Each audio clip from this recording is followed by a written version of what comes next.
Assalamualaikum dan hai. Nama saya Nurul Kamilah Afikah binti Muhammad Kamarul Zaman, memegang nombor kad metrik D202020978086 daripada grup 3. Di dalam teaching video ini, saya akan menerangkan tentang definite and indefinite integral. Learning outcome yang dapat diperoleh daripada video ini adalah student will able to first, calculate an indefinite integral and second, calculate a definite integral. So left, I have indefinite integral and on the right, I have the definite integral. The difference is indefinite integral doesn't happen any limit or doesn't have any limit, and but for the definite integral, they contain a lower limit A and upper limit B. Those are known as a limit of integration. So, second point for definite integral is the definite integral give area or volume under the curve or surface till the limit point.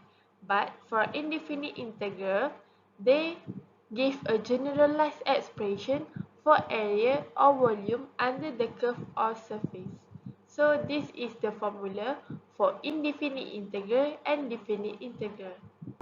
Let's start with a simple definite integral problem. Let's evaluate 8dx from 2 to 5. So, first we need to find the integral of 8. The integral of 8 is 8x and we are going to evaluate them from 2 to 5. So, let's replace x to 5 and 2. So, 8 times 5 is 40 and 8 times 2 is 16. 14 minus 16 is 24. Any answer of any definite integral is a number. So, let's try another problem. Okay, untuk soalan yang kedua, 5x tolak 4. Bila kita integrate dia, kita akan mendapat 5x kuasa 2 over 2 dan tolak 4 tu akan menjadi negatif 4x. Jadi, kita gunakan limit yang diberi itu iaitu 1 hingga 4. Kita masukkan ke dalam nilai x yang mana terhasil seperti ini.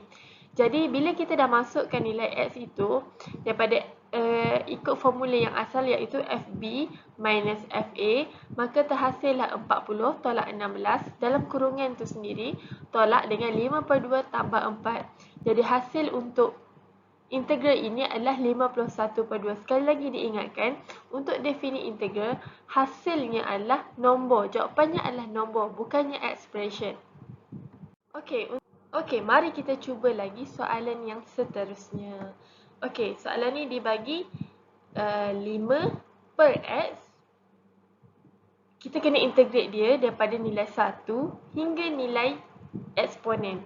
Jadi, mula-mula kita kena keluarkan 5. Mungkin kita nampak daripada 5/x ni kita rasa macam macam mana nak integrate kan sebab dia 5/x. So nak memudahkan kita keluarkan 5. Keluarkan 5.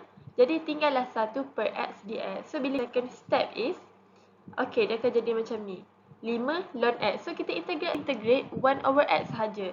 So integrate 1/x jadi ln x. So ln x tu darab dengan 5 dia akan jadi 5 ln x. So 5 ln x ni kita kena masukkan value eksponen dan value 1. So macam formula daripada awal tadi, mula kita masukkan nilai eksponen dulu baru kita tolak dengan masukkan nilai nombor 1. So inilah jawapannya 5 ln, kita masukkan x tu dengan eksponen dulu baru kita tolak 5 ln masukkan nilai 1. So 5 ln i tu jawapan ni 1. So 5 darab 1 5 tolak dengan 5 ln 1 bersamaan dengan kosong, which is bila 5 darab kosong adalah kosong. So jawapannya adalah 5. Sama juga akhir jawapan untuk definite integral adalah nombor. Okey, ada lagi soalan seterusnya. Apa lagi soalan kali ni? Soalan seterusnya ni diberi 1/x punca kuasa 2 dengan nilai daripada 4 hingga 9 kita kena integrate. Jadi macam mana bila ada expression macam ni? Complicated kan? 1 per X punca kuasa 2.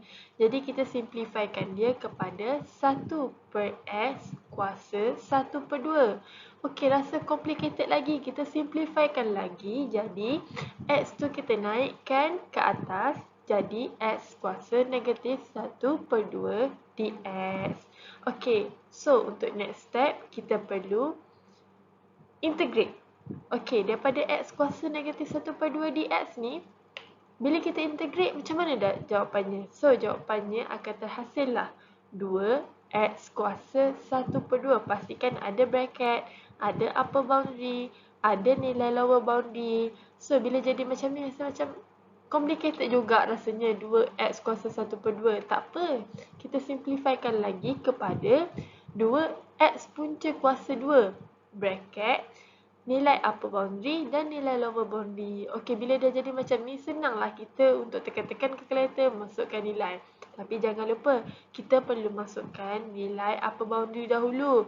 Baru kita tolak dengan kita dah masukkan nilai lower boundary. Maka terhasillah macam ni.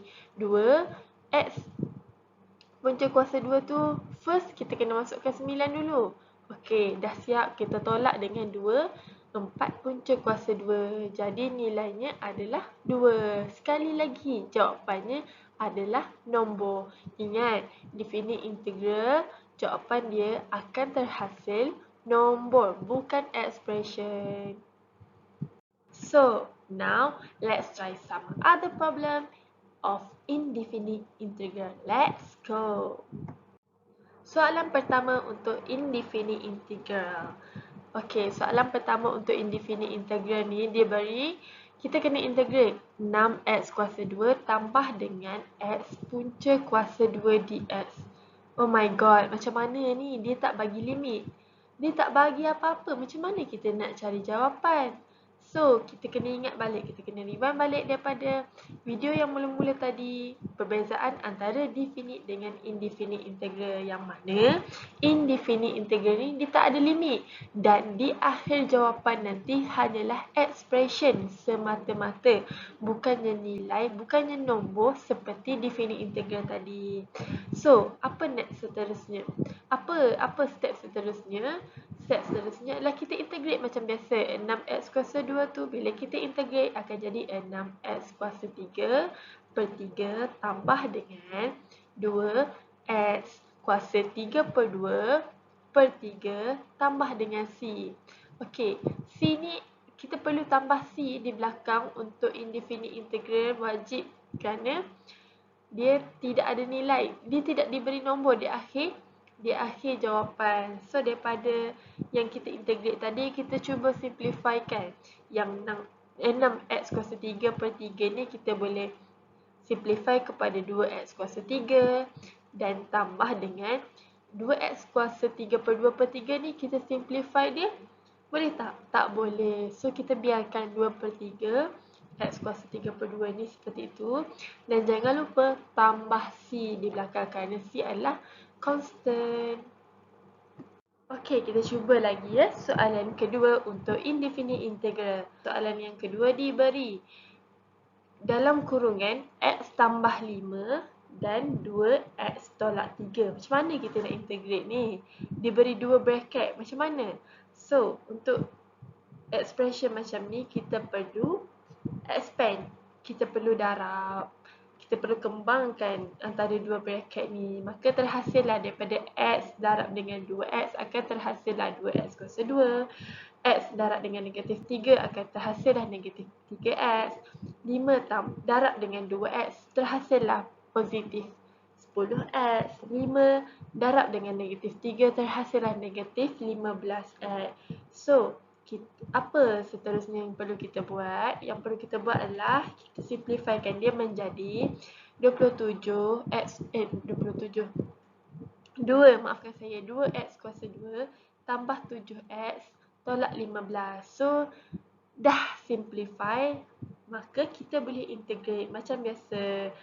Okey, bila kita integrate 2x kuasa 2 tu, bila kita integrate akan menjadi 2x kuasa 3 per 3 tambah dengan 7x tu bila kita integrate dia akan jadi 7x kuasa 2 per 2 dan negatif 15 tu bila kita integrate akan jadi negatif 15s. Jangan lupa untuk indefinite integral perlu tambah C. Okey, move on daripada soalan nombor 2, kita pergi ke soalan nombor 3. Diberi soalan nombor 3 adalah 3x tambah 4 kuasa 2. Okey, macam mana nak buat ni? So, bila dapat soalan macam ni, sama juga macam soalan nombor 2 tadi, kita perlu expand yang mana terhasillah macam ni. Kita perlu buka bracket tu, kita perlu expand kepada dua bracket yang mana 3x tambah 4 kena darab dengan 3x tambah 4. So terhasillah 9x kuasa 2 tambah 12x tambah 12x tambah 16. Bila jadi macam ni, apa perlu kita buat? Kita simplifykan dia. Terhasillah 9x kuasa 2 tambah 24x tambah 16. So, boleh simplify lagi ke? Tak perlu, kita integrate dia. So, integrate dia akan jadi 9x kuasa 3 per 3 tambah dengan 24x kuasa 2 per 2 tambah 16x. Jangan lupa tambah C. Okey, kita boleh simplifykan lagi. Daripada 9x kuasa 3 per 3 tu, kita boleh simplify kepada 3x kuasa 3. 24x kuasa 2 per 2, kita boleh simplify kepada 12x kuasa 2. Dan macam biasa tambah 16x dan jangan lupa tambah C, constant di belakang. Soalan yang keempat. Soalan yang keempat diberi x kuasa 5 tambah 4x kuasa 3 tolak 5x over x kuasa 2 dx. Kita kena integrate.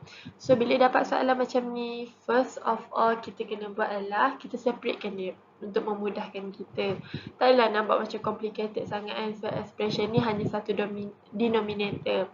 Jadi, bila kita separatekan dia, akan jadi x kuasa 5 per x kuasa 2 tambah dengan 4x kuasa 3 per x kuasa 2 tolak 5x per x kuasa 2 dx. Jadi, untuk seterusnya, step yang seterusnya apa perlu kita buat adalah kita boleh simplifykan dia. Simplifykan dia daripada x kuasa 5 per x kuasa 2 tu, bila kita simplifykan dia akan jadi x kuasa 3. Yang 4x kuasa 3 per x kuasa 2, bila kita simplifykan dia akan jadi 4x. Dan negatif 5x per x kuasa 2 tu, bila kita simplifykan dia akan jadi negatif 5 per x. Jadi untuk step seterusnya, apa boleh kita buat? Dah selesai. Tapi ada satu unit, satu perkara yang membuatkan kita jadi macam susah. Nampak macam susah expression ni. Jadi untuk 5 per x ni, kita cuba faktorkan dia. Akan jadi 5. Kita faktorkan 5 bracket 1 over x. So daripada sini kita boleh dapat apabila kita integrate x kuasa 3 akan jadi x kuasa 4 per 4 tambah dengan apabila kita integrate 4x akan jadi 4x kuasa 2 per 2 tolak dengan 5 1 per x. Ingat tak yang masa definite tu 1 over x, bila kita integrate dia akan jadi ln x. So ln x dan dengan 5 akan jadi 5 ln x. Jangan lupa tambah C, tambah constant. So boleh simplify tak lagi ni? Okey, boleh. Bila kita simplify dia akan jadi 1 per 4 x kuasa 4 tambah 2x kuasa 2 tolak 5 ln x. Dan jangan lupa tambah C. So, it's time for a quiz. Indefinite integral has limit or no limit? So, jawapannya adalah no limit. Correct. Okay, so that's all for my teaching video. Thank you for watching my video. I hope you enjoy it and clear about indefinite and definite integral. Thank you so much for your time.